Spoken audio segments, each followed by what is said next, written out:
Gremet katon selamat grayah-grayah watone kecanda. Iya, biar lambat asal telat ngono ya. Ya, iku semboyane Dita.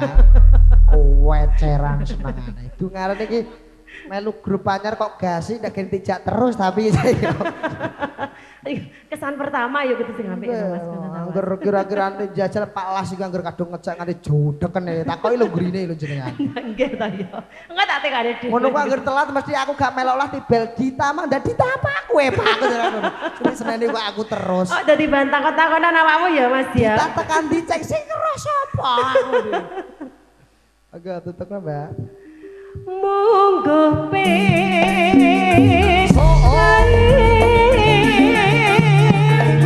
wajib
speed umpamane tepak ngono iki kecepatane 140.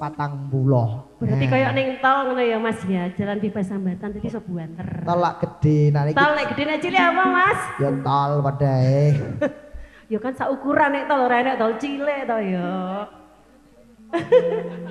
Nek gede tol, nek cilik berarti lorong maksudnya ngono lho Mas. Gang. Gang ya. Menika panjenenganipun Mbah sinten nggih Mbah? Pak Cep. Pak Cep, Mbah. Mampir Pak Cep. Pak Cep monggo mriki njajal ngrasake gonge kula sak kanca Mahadewa. Hati-hati di jalan Pak Cep, sehat-sehat. Oh Pak Cep nggih enjing nggih ayan tem mriki. Oh nggih. Oh. Niki pun shift kedua beda tugas Shift Mas. kedua, Mbah. Nggih. Pak Cep mau enjing ayan tem mriki tapi Oh, gitu? kula rong roh suarane semuleh. Ya ora kepengin ketemu awakmu trae kok.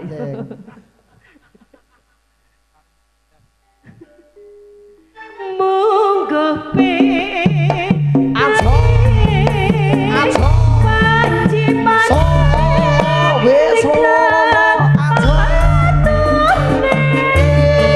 Awayo. Support makmur murah sanjang pangan wakasane